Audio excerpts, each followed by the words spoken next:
Welcome to your first jazz drum lesson. You're probably here because you heard that your school, your middle school, your high school has a jazz ensemble and you are in the percussion section of your band and you figured, well, I might as well learn. Here we go. First, I'd like to talk about the setup of everything.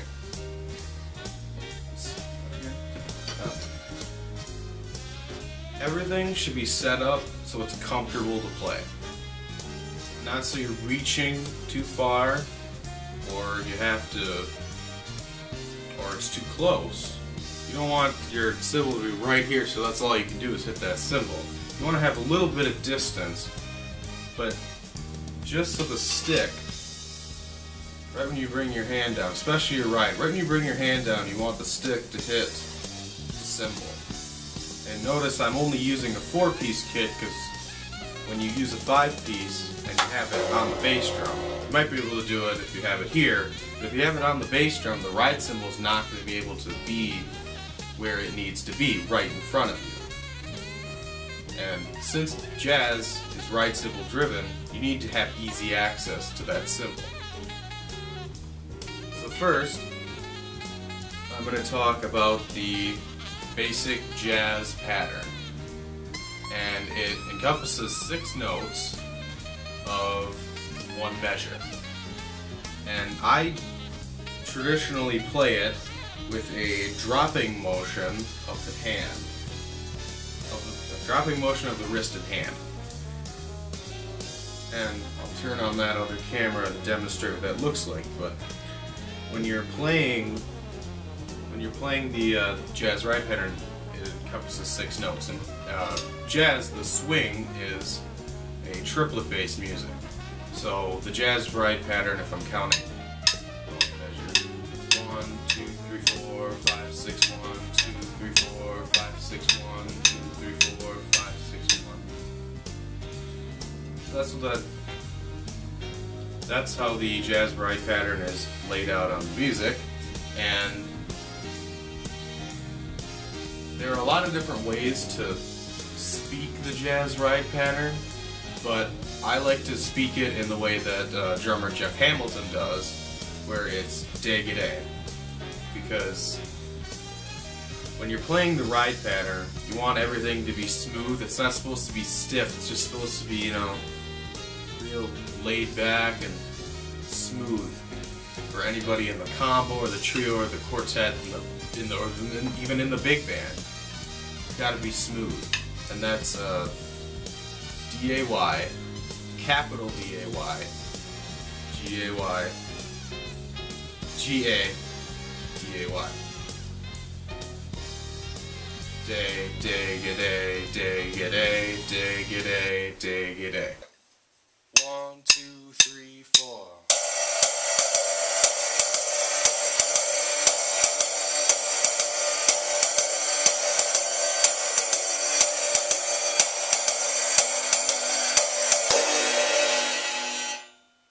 I'll take that a little slower in case if it's hard to see. 1, 2, 3, 4.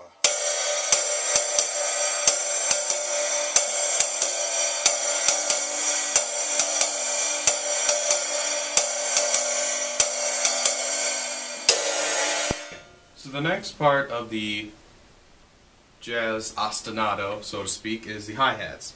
These are the second most important part because without the hi-hats, the band's not going to be able to feel that 2 and 4, what they need to feel. So I'm going to talk about the hi-hats. So they're played, like I said, on 2 and 4 during the ride cymbal beat, and I will demonstrate that in a moment. But something I want to talk about is I see a lot of rock drummers or metal drummers that put their hi-hats a lot higher than hopefully you can see here. But I like to keep mine a little bit lower because then I don't have to work my arm as much when I'm doing techniques such as hi-hat techniques, something like this. So if I shut these real quick.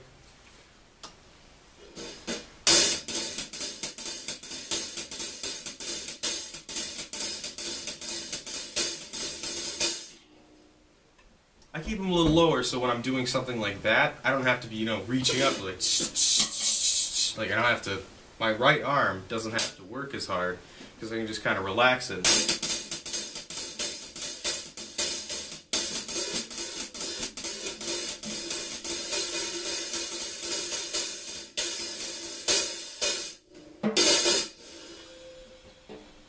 So yeah, and I will do a whole different lesson on hi-hat techniques and drum placement and that, but that is just a little extra.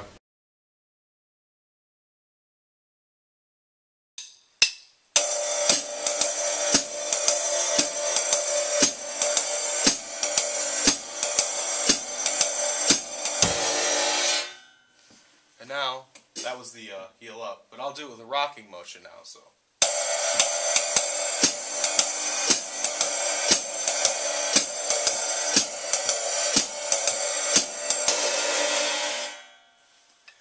And it's very important that before you start doing a lot of other parts, you really have to get that hi-hat and the ride cymbal. It's got to be tight, and you have to put them on autopilot. So you just walk in and immediately start sitting down.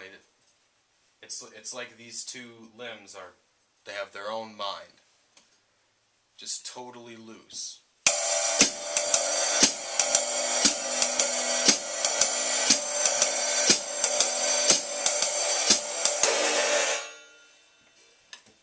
So, now that we have the ride and the hi-hat down, we're going to move on to the bass drum. And I don't know if you'll be able to see from this one. You'll definitely be able to see from the bass pedal cam that I have set up for this demonstration. But I'm using a 22-inch kick. And typically for jazz music, you want to use a smaller bass drum. Maybe not a 16, but an 18 is really good, or a 20. Because with the 22, you get a lot of sound. And the bass drum in jazz is supposed to be felt instead of heard. So you're not going to be digging into the drum like in rock music where,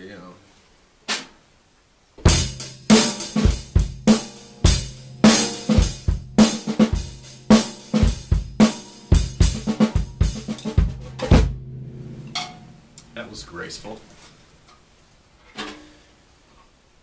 Okay, but you're going to want to feather it. And I'm going to put the pedal cam on really quick. And, notice how my heel is down. It's not an up heel technique like some people do for rock music, something like that. But it's a heel down, and you're just going to feather the bass drum. I find it's a little bit easier to do not in long shoes, but this is what I have, so I'll just show you with that. I'm going to do it with the hi-hat and ride in a minute, but you're just going to play 4 quarter notes. You're just kissing the head.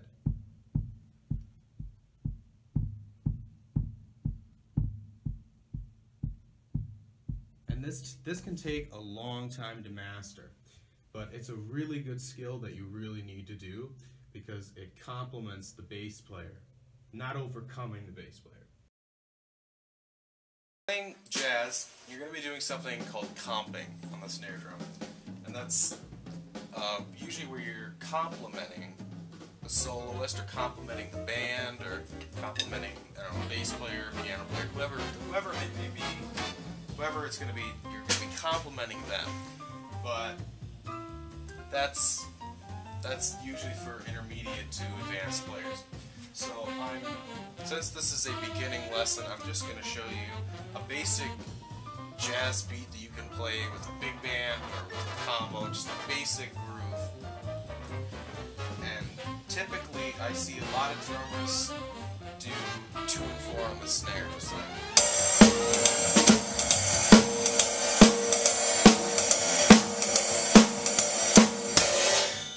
And that bit might be good for a louder big band setting, like during a shout chorus, where everybody's just playing as loud as they possibly can.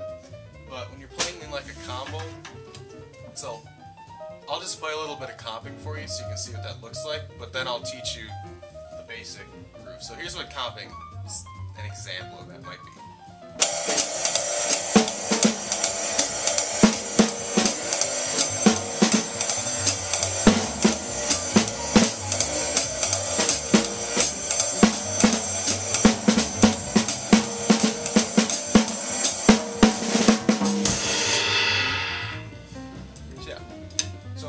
basic groove that you can play with any big band or combo.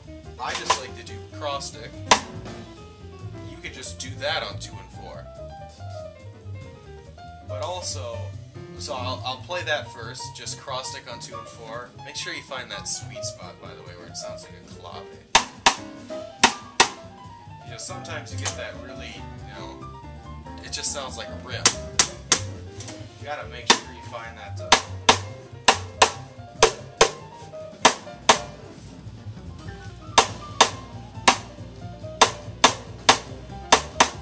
And it seems that the sweet spot on this drum is where the butt of the stick is right on this lug, and then it's just angled a little bit downward.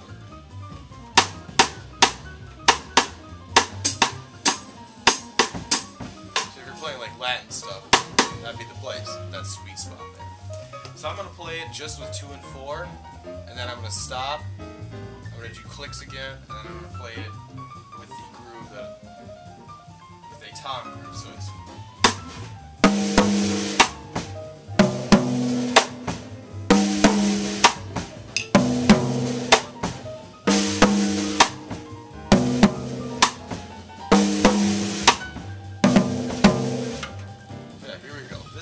cross stick on 2 and 4. 1, 2, 3, 4.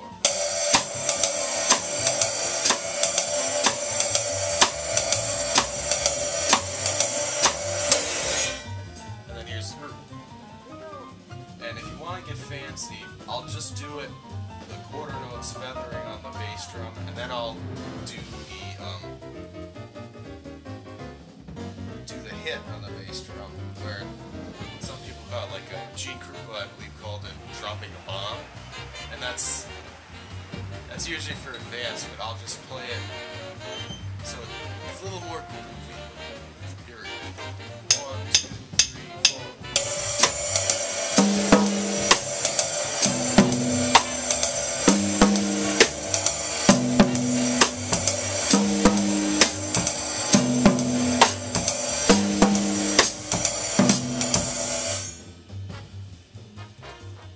That a little bit of faster tempo. 1, 2, 3, 4.